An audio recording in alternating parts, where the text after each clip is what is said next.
الحمد لله. الحمد لله نحمده ونستعينه ونستغفره ونؤمن به ونتوكل عليه ونعوذ بالله من شرور أنفسنا ومن سيئات أعمالنا. من يهده الله فلا مضل له ومن يضلله فلا هادي له. وأشهد أن لا إله إلا الله وحده لا شريك له. وأشهد أن سيدنا وسندنا وحبيبنا وشفيعنا ومرشدنا ومولانا محمدا سيد المرسلين وخاتم النبيين. أما بعد فأعوذ بالله من الشيطان الرجيم. بسم الله الرحمن الرحيم. ولقد مكناكم في الأرض وجعلنا لكم فيها معايش قليلا ما تشكرون. وقال الله تعالى في مقام آخر: وفي السماء رزقكم وما توعدون. وعن ابن عباس رضي الله تعالى عنهما قال: قال رسول الله صلى الله عليه وسلم: إن النفس لن تموت حتى تستكمل رزقها. وقال رسول الله صلى الله عليه وسلم: نعم المال الصالح للمرء الصالح، أو كما قال النبي صلى الله عليه وسلم: مولاي صل وسلم دائما أبدا على حبيبك خير الخلق كلهم. هو الحبيب الذي ترجى شفاعته لكل هول من الأهوال مقتحم. درود شريف واي. اللهم صل على اللهم صل على سيدنا مولانا محمد وعلى آل سيدنا مولانا محمد وبارك وسلم عليه. زما قابل احترام معزز مسلمانان ورونو، په انسان باندې دنیاوی معاشره کې مختلف قسم اثرات مرتب کیږي. د بعضی اثراتو د وجنه که ښه اثرات وي نو د نیک انسان جوړیږي، او که بد اثرات وي نو دا انسان گمراه کیږي. د نیغې لارې نه او د سمې لارې نه بل طرف ته ځي.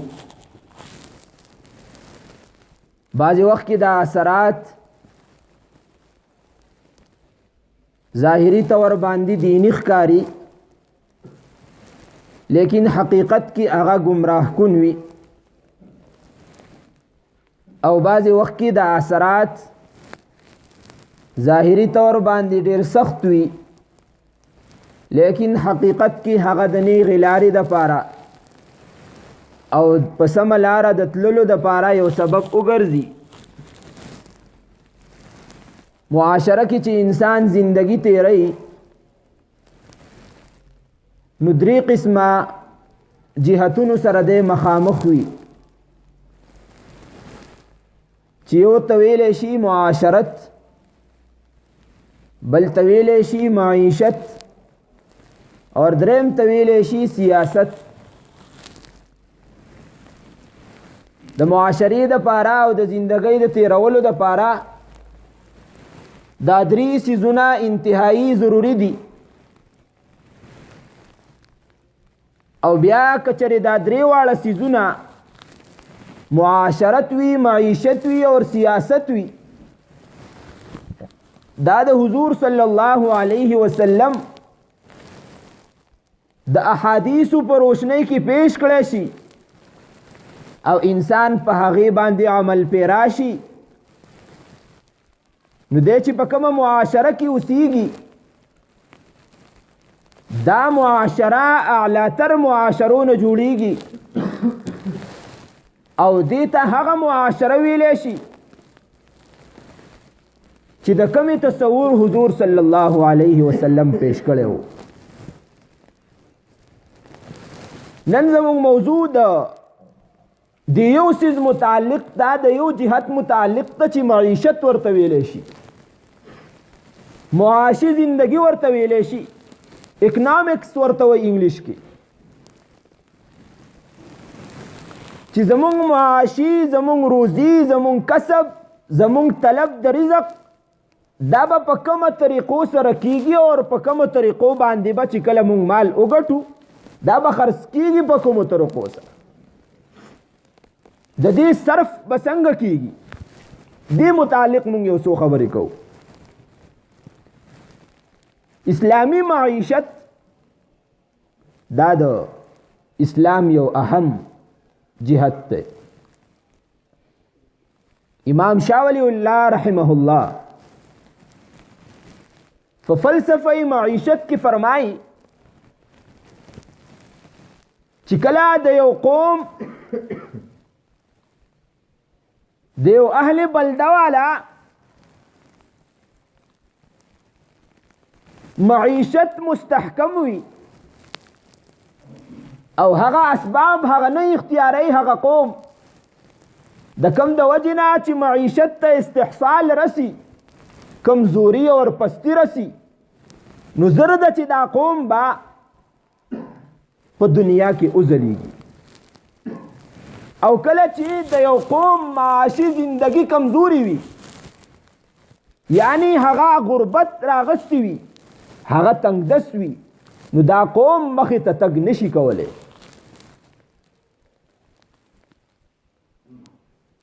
او بیا د دې دپاره ضروري ده چې موږ یو اصول پیش کوو اسلامي معیشت، نو د دې دپاره بیا ضروري ده چې شاته څه پس منظر هم موجود وي.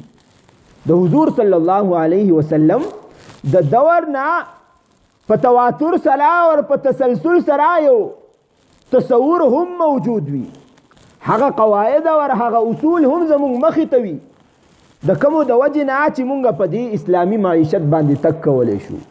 یعنی ځان دپاره آسان الفاظ ده چې د ځان دپاره په کومه طریقو سره مونږ روزي کماوالی شو، روزي ګټلی شو، رزق ګټلی شو، کسب کار کولی شو، نو د هغې به مونږ تلاش کوو چې آیا د حضور په دور کې د دې څه تصور موجود دی ور که نه. ها تصور موجود دی په اعلی طریقې سره، دا تصور په کم شکل کې موجود دی، څنګه موجود دی، څنګه حضور مبارک د رزق د ګټلو دپاره اصول او ضوابط مقرر کړي دي، په هغې باندې موږ نن خبره کوو. اولنۍ خبره خو دا ده چې موږ به قرآن ګورو.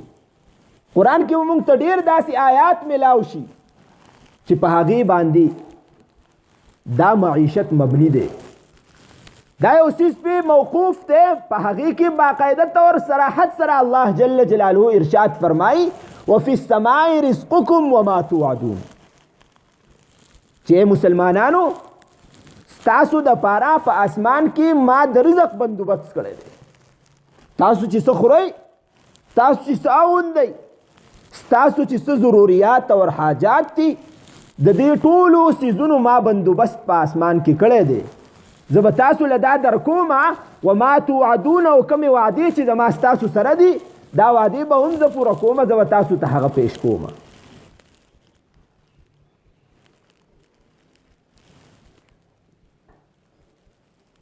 حدیث مبارک کی راضی دے ابن ماجہ روایت تے حضرت ابن عباس رضی اللہ تعالی عنہما ارشاد فرمائی حضور صلی اللہ علیہ وسلم ارشاد او فرمایا ان النفس لن تموت حتی تستکمل رزقها چې بشکا هیڅ یو نفس تا مرگ تر هغه وخت پورې نه راځي حتی تستکمل رزقها تر هغه پورې چې هغه خپل رزق په دنیا کې پوره نکړي چې کله دې خپل رزق په دنیا کې پوره کړي د هغې نه بعد به درته مرګ راځي داسې نه ده شوي چې د یو کس رزق په دنیا کې موجود دی او دی د هغې نه مخکې مړ شوی دی نو اولنۍ خبره خو دا ده چې موږ به قرآن ګورو په قرآن کې باقاعده طور باندې الله جل جلاله موږ ته حکم کړی دی چې تاسو خپل معیشت مضبوط کړئ ستاسو د ځان دپاره څه وګټئ چې ستاسو زندگی او ستاسو بسر دا مستحکم وي دا مضبوط وي سبا تاسو چاته لاس نه نیسئ سبا تاته څوک د غربت پیغور نه درکوي سبا ستا په مجلس کې عزت او احترام وي باقاعده طور باندې الله جل جلاله ارشاد فرمایي واستعمرکم فیها په قرآن مجید کې چې څومره نورې ذمهوارۍ د انسان د پاره په دې ځمکه باندې ذکر کړی شوي دي چې ته به دا چل کې ته به دا چل کې دا به کې دغه شان یو ذمهواري دا ده واستعمرکم فیها چې انسان ته ما دنیا ته ولېږلې ته به په دې ځمکه باندې استعمار کې استعمار مطلب دا دی چې ته به آبادي کې ته به دا ځمکه د خپل فصل دپاره کنې ته به تجارت کې ته به تعمیرات کې او د دې د وجې نه به ته ځان له کسب کې پیسې به ګټې زما د خبرې غرض مطلب دا دی چې پیسې ګټل دکانداری کول ځان دپاره رزق حلال طلب کول دا د دین نه څه علاوه څیز نه دی بلکې دا د دین یو حصه ده دا د عبادت یو جز دی حدیث مبارک کی راضی حضور صلی اللہ علیہ وسلم ارشاد فرمائی طلب کسب المعیشت فریضة بعد الفریضة چې مسلمانانو ستاسو د پاره رزق طلب کول تاسو د پاره کار کسب کول دا د عباداتو نه بل یو عبادت دی څنګه چې مونږ عبادت څنګه چې روزه عبادت دی څنګه چې حج عبادت دی څنګه چې زکات عبادت دی دغه شان د ځان دپاره کار کسب کول تجارت کول زراعت کول حرفت کول دا ټول څیزونه چې کوم دي دا عبادت دی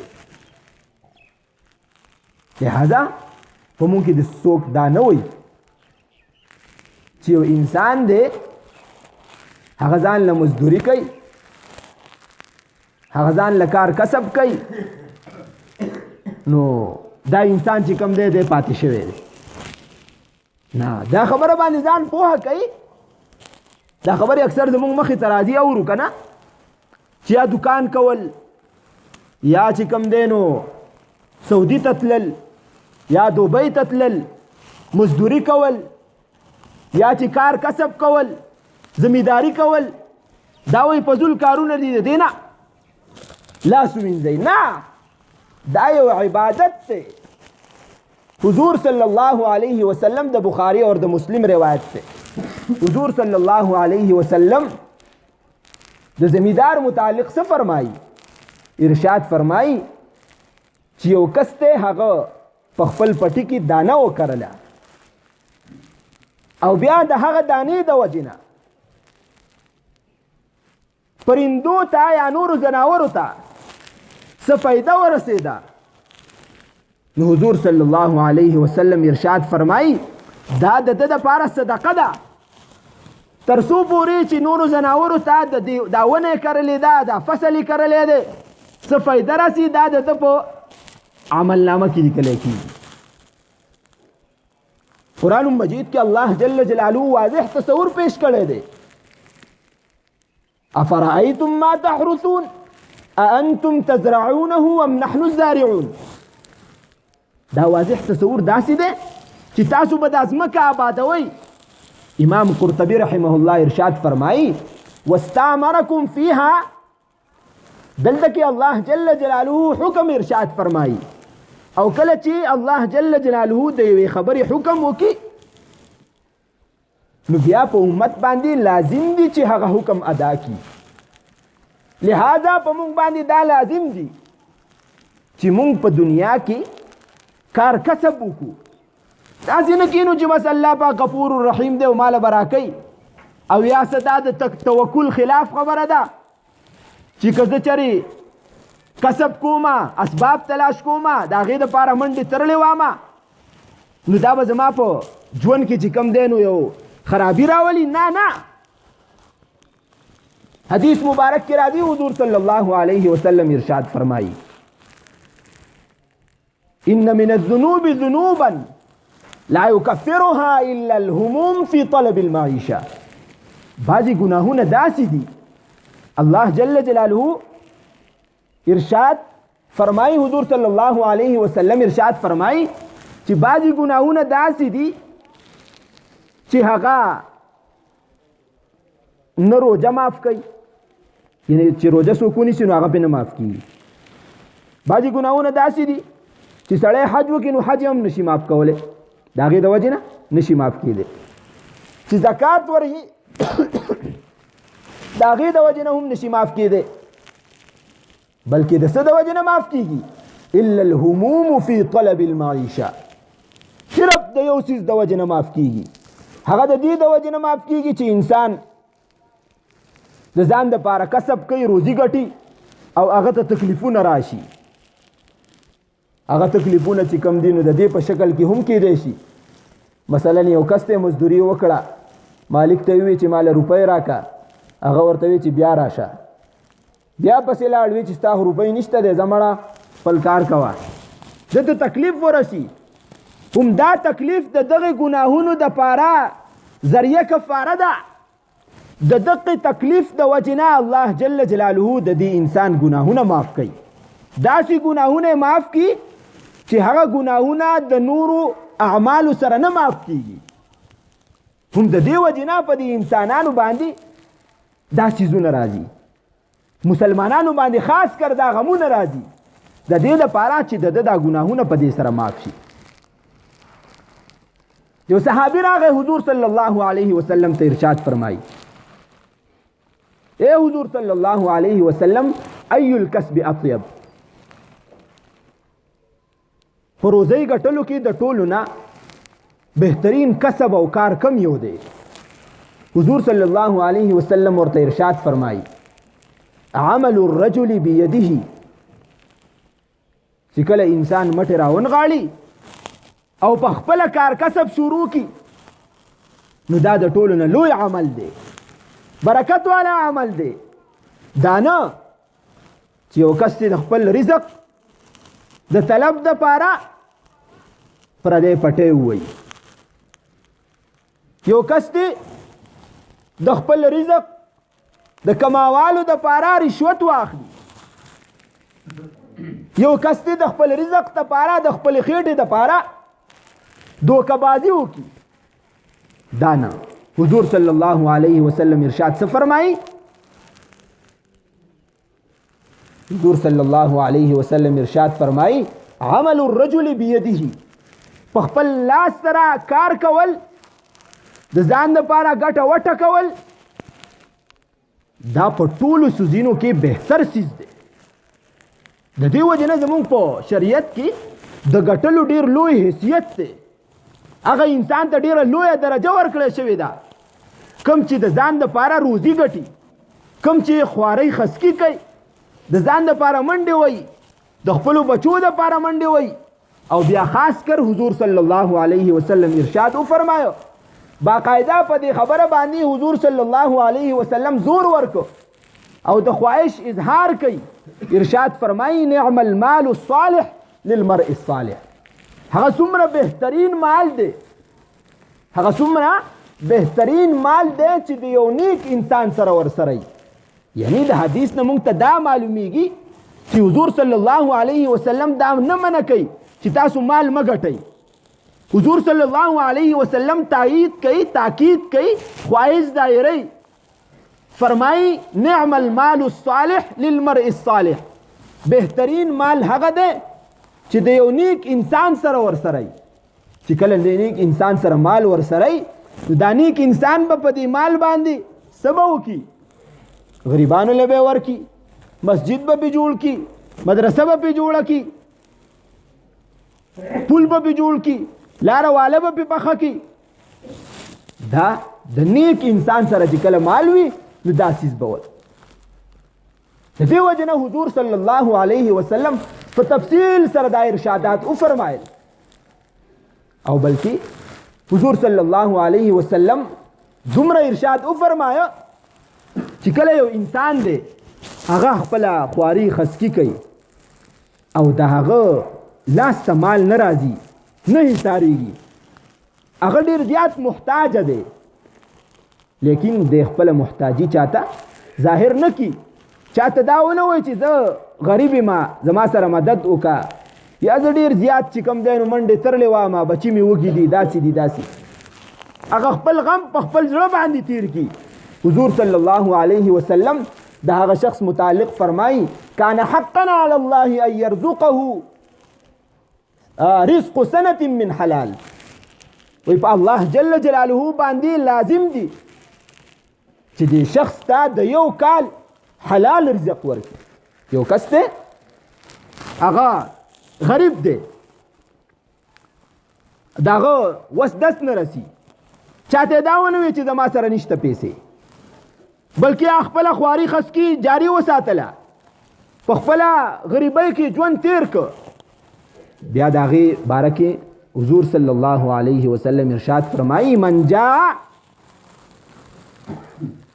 څوک چې وږی شو غریب شو، فکتمه الناس، د خلکو نه د خپل غربت پټ که، چاته د دې تذکره ونه کړه، کان حقا علی الله ان یرزقه رزق سنة من حلال. په الله جل جلاله باندې لازم دي چې دې شخص ته د یو کال را روانه زندګۍ کې د یو کال رزق ورکړي، حلال رزق وله ورکړي. نو چې یو کس دی هغه خپله مزدوري کوي، خواري کوي او هغه غریب هم دی، نو الله جل جلاله د هغه دپاره یو لوی بندوبست کوي. وروڼو دا خبره د دې دپاره مې شروع کړې وه چې زمونږ په شریعت کې هر یو څیز عبادت جوړېدلی شي، هر یو څیز عبادت جوړېدلی شي، چاہے دکانداری ده، چاہے ډریوري ده، چاہے زمینداری ده، چاہے مزدوری ده، دا ټول څیزونه د عبادات و اجزا دي. او دا څیزونه داسې دي چې په دې سره ګناهونه د انسان معاف کیږي. حضور صلی الله علیه وسلم واضح تصور پیش کړی دی چې کاش زما امت حضور صلی الله علیه وسلم نه ثابت دي باقاعده طور باندې چې د خپل امت لپاره دعا کړې ده چې الله زما دې امت ته رزق ورکړي، حلال رزق ورکړي، کلاو پراخه رزق ورکړي. د دې نه دا معلومیږي په خپله حضور صلی الله علیه وسلم تجارت کړی دی، مزاربت یې کړی دی، شراکت یې کړی دی. یو حدیث کې راځي فرمایي چې د حضرت خدیجه رضی الله تعالی عنها سره به حضور صلی الله علیه وسلم په مزاربت باندې معامله کوله. د هغې مال به وړ، هغه به یې خرڅولو، فایده به وشوه، څه حصه به د یو شوه او څه حصه به د بل شوه. د عمران ابن حسین رضی الله تعالی عنه باره کې راځي دی وایي چې کله زه کافر وم، یعنی د زمانه جاهلیت په دور کې ما به د حضور صلی الله علیه وسلم سره معامله په پارټنرشپ باندې کوله، یعنی شراکت به مې ورسره کاوه. او بیا فرمایي چې یو ورځ د مدینې ته لاړم، حضور صلی الله علیه وسلم ته ما وویل چې ای حضور صلی الله علیه وسلم ما پیژنې؟ ارشاد یې وفرمایه چې ولې زه نه پیژنم، کنت شریکی، ته خو زما شریک وي په شراکت کې، لین دین مې را سره یو شانتي کاو، فنعم الشریک، ته خو ډېر ښکلی شریک وي، ډېر ښه پارټنرشپ زما او ستا په تجارت کې شوی دی. لا تداری ولا تماری، تا به نه ما ته بد خویه خبره کوله او نه به دې په یو خبره باندې جګړه زما سره کوله. نو دا ټول څیزونه د حضور صلی الله علیه وسلم نه ثابت دي. دا څه د توکل خلاف نه دي چې یو کس ته ځان دپاره منډې تړلې وي، خواري خسکي کوي او موږ هغه ته ووایو چې دا چل مه کوه، الله پاک بل رزق درکوي. نه نه، دا باقاعده عبادت دی. په خپله رزق دپاره منډې تړلې وال دا عبادت دی. دا د دین نه یو الګ څیز نه دی. د حضرت عمر فاروق رضی الله تعالی عنه متعلق راځي ورځ جمعات ته راغی. په جمعات کې ګوټ کې یو څو کسان ناسو. ارشاد ورته وفرمایه زه ډېر ځم راځم دې مسجد ته، تاسو دلته کې ناست یې، ستاسو څه کار مار نشته دی؟ وی جی خو زمونږ متوکلین یو. څه یو؟ مونږ متوکلین یو، بس په الله باندې توکل کړی دی، الله پاک بل راکوي. لخت پسې راوویسته ویځغلول د مسجد نه، یوځئ د مسجد نه. تاسو متوکلین نه یئ، تاسو عاقلین یئ، صرف خوړونکي د خوراک دپاره دلته کې پراته یئ. چې یو انسان ته دا پته ده چې الله جل جلاله مال رزق زما د رزق دپاره یو سبب مقرر کړی دی، کسب، تجارت، زراعت، حرفت، صناعت، دا څیزونه مقرر کړي دي. نو انسان له پکار دی چې بیا په هغې پسې ونښلي، په هغې کې خپله روزي تلاش کړي. هم د دغې حضرت عمر رضی الله تعالی عنه متعلق ارشاد فرمایي. یو ورځ یو څو کسان ولیدل چې دغه شانتې ناسو او چې کله د هغه دور حکومت په هغه وخت کې التراتیب الاداریه یو کتاب دی، په هغې کې دا خبره لیکلې ده.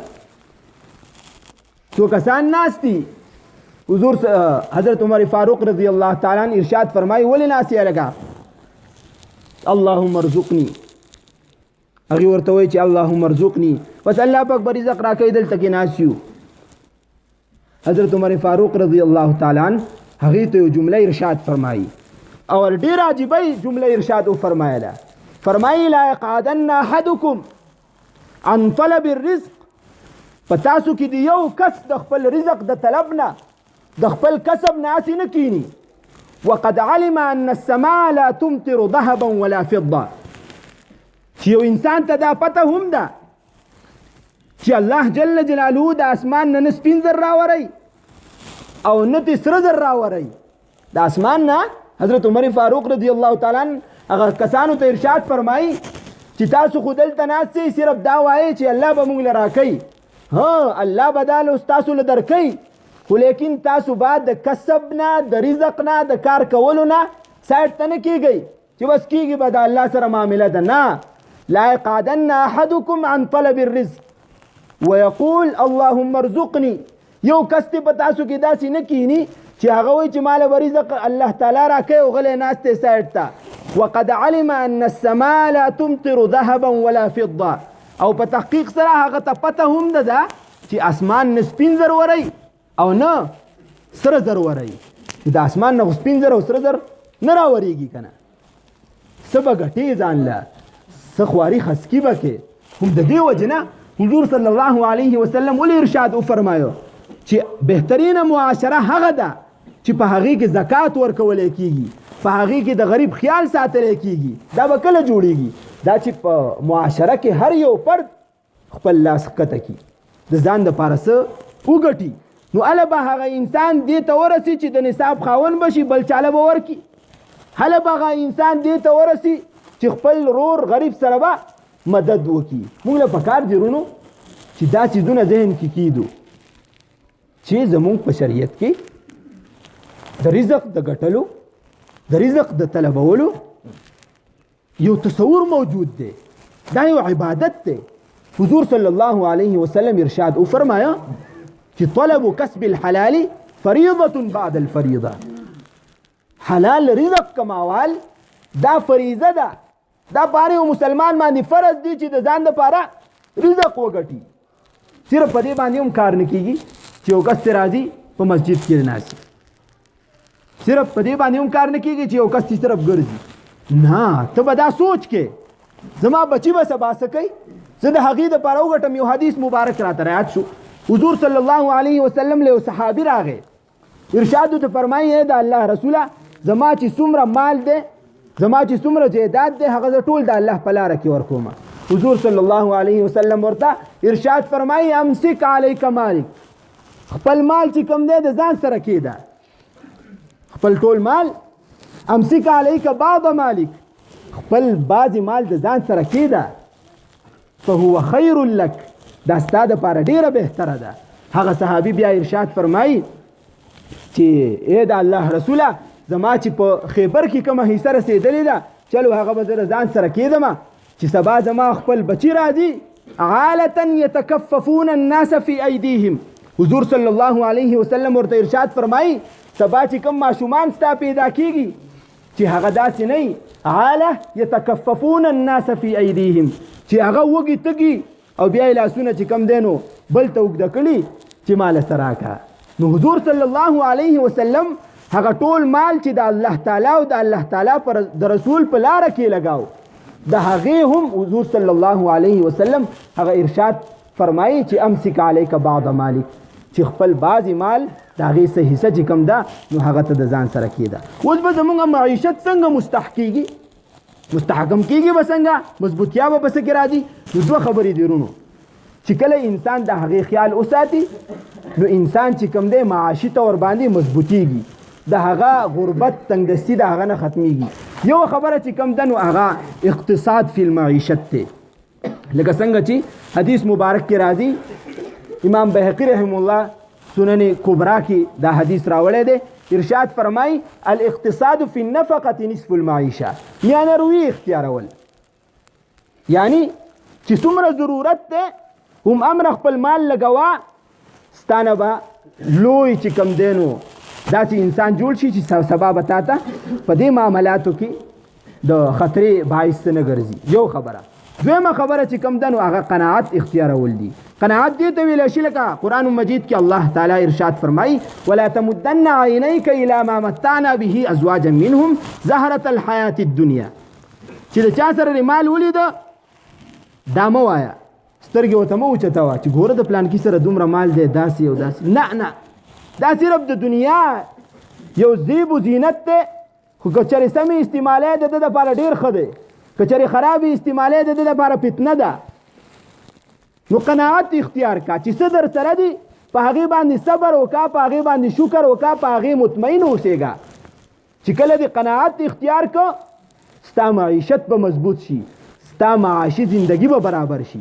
او چې کله دې معاشي زندگی برابر شو، حضور صلی الله علیه وسلم یو حدیث کې ارشاد فرمایي چې کله باندې داسې حالت طاری کېږي نو بیا هغه کس ته ګوره، د مسلم روایت دی، بیا هغه کس ته ګوره چې ستانه په مال کې کمزوری دی، ستانه په خلقت کې چې کم دی، په حسن و جمال کې کمزوری دی، هغه کس ته ګوره. فلینظر الی ما اسفل من، هغه چاته مه ګوره چې هغه ستانه په مال کې اوچت دی.